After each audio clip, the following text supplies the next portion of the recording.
Hello class 12th, welcome in physical education class. In chapter postures, I taught you about the correct और and incorrect posture. कल मैंने आपको बताया था खड़े होने के क्या सही तरीके हैं, किस तरह हमें खड़ा होना चाहिए। हमारे दोनों शोल्डर्स, हमारी बैकबोन और हमारा जो एड़ी है वो एक ही स्ट्रीमलाइन में होनी चाहिए। झुक के जब हम खड़े होते हैं तो हमारी जो बैकबोन होती है वो टेढ़ी हो जाती है, उसमें कर्व आ जाता है। तो ध्यान रखिए कि आपका जो पोस्चर होना चाहिए, स्टैंडिंग पोस्चर, वो बिल्कुल इस पिक्चर की तरह ही होना चाहिए।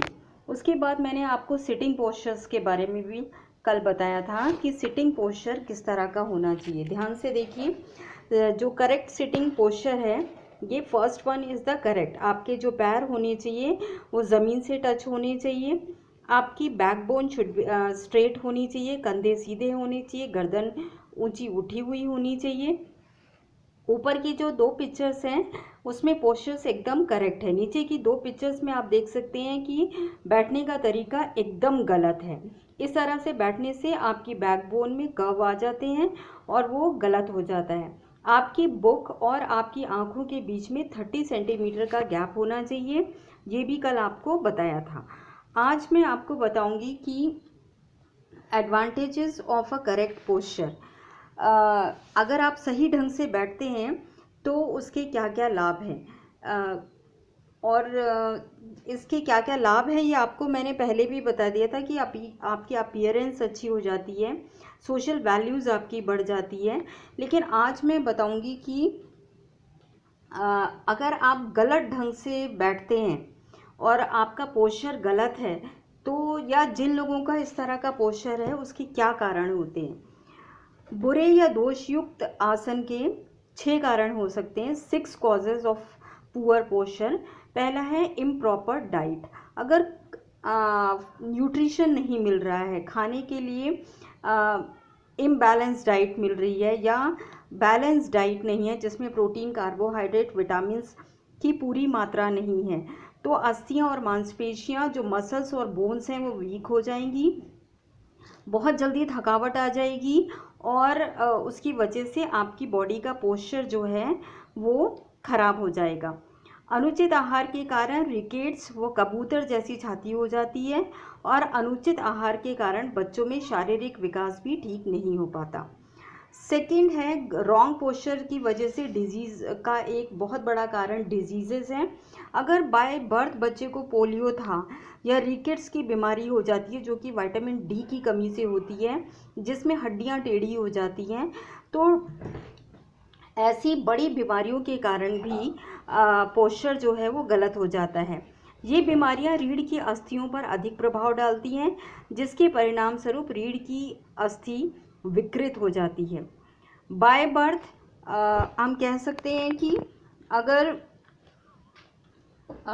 बाय दोषयुक्त आसन जन्मजात भी हो सकता है, यानी कि किसी भी तरह का जॉइंट डिस्प्लेसमेंट हो सकता है, या हम कह सकते हैं हिप जॉइंट में विस्थापन, या कुबड़ लिया हुआ कोई बच्चा अगर पैदा हो जाता है तो भी इस तरह की प्रॉब्लम्स हो सकती हैं। एक्सीडेंट्स, दुर्घटनाएं एक बहुत बड़ा कारण है, जिसमें कि हम आपको कह सकते हैं कि मतलब एक्सीडेंट हो जाए किसी का रास्ते में और उसकी हड्डियां टूट जाएं, या ऐसा कोई डैमेज हो जाए जिससे कि बच्चा रिकवर नहीं हो पाए, तो उससे भी डिफॉर्मिटीज़ हो सकती हैं या बैड पोस्चर हो सकता है। दुर्घटनाएं शरीर को चोट पहुंचा सकती हैं। ये चोटें शारीरिक विकृति का कारण बन सकती हैं। दुर्घटनाओं में शरीर की मांसपेशियां पूर्ण रूप से खराब हो जाती हैं, जिसके कारण आसन खराब हो जाता है। फैटिग्यू यानी कि थकावट। यदि किसी व्यक्ति के बैठने, चलने और खड़े होने की आदतें ठीक नहीं हैं, या यदि कोई व्यक्ति लगातार लंबी अवधि तक कार्य करता रहे और उसे थकावट होने लगती है, वह व्यक्ति सुस्त होने लग जाता है। यदि थकावट की अवस्था में वह कार्य करता है तो उसके आसन में परिवर्तन होने लगता है, जिसे हम दोषयुक्त आसन कह सकते हैं। हैबिट्स, यदि किसी व्यक्ति के बैठने, चलने और खड़े होने संबंधी बुरी आदतें पड़ जाती हैं तो ये आदतें प्रायः उसके आसन पर बुरा प्रभाव डालती हैं, जैसे लॉर्ड्रेसिस, काइफोसिस या स्कॉलियोसिस जैसी चीज़ें हो सकती हैं।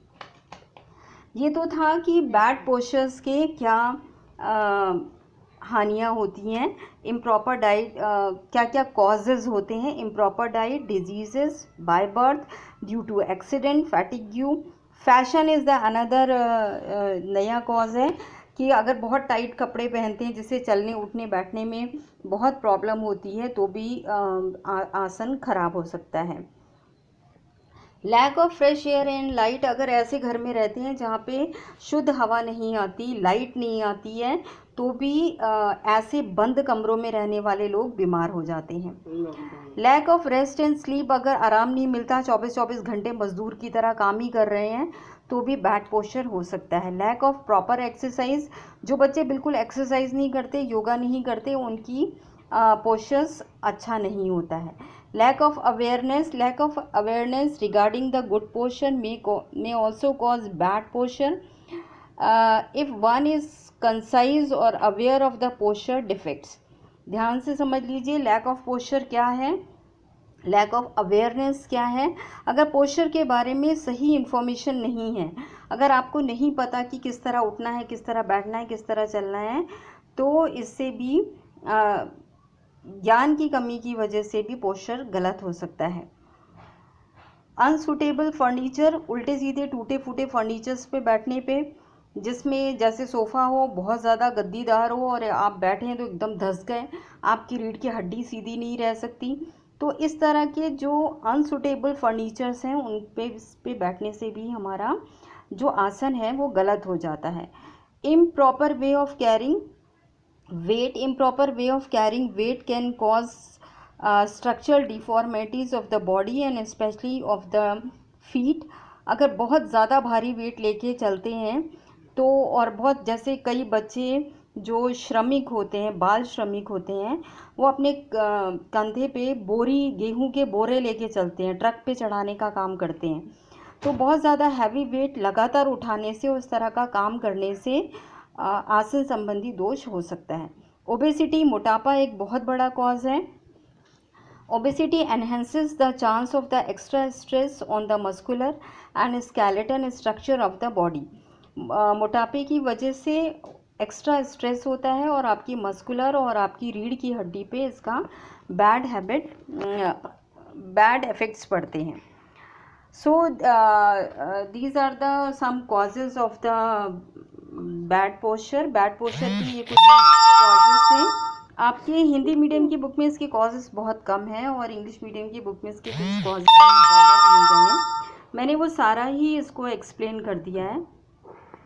इसको बार बार देखिए और समझने की कोशिश करिए। कल के चैप्टर में भी जो आपको समझाया था, जिसमें आपको पोस्चर्स के बारे, करेक्ट पोस्चर ऑफ स्टैंडिंग और करेक्ट पोस्चर ऑफ सिटिंग बताया गया था, जिसमें when we sit in a chair our hip should be as far as the back in the chair as possible. आपके हिप्स पीछे की तरफ लगे होने चाहिए। Head, spinal column, shoulders and hips should be in a straight line. आपका head, आपकी spinal column, shoulder और हिप्स जो हैं वो एकदम स्ट्रेट लाइन में इरेक्ट होने चाहिए, मतलब बिल्कुल सीधे होने चाहिए।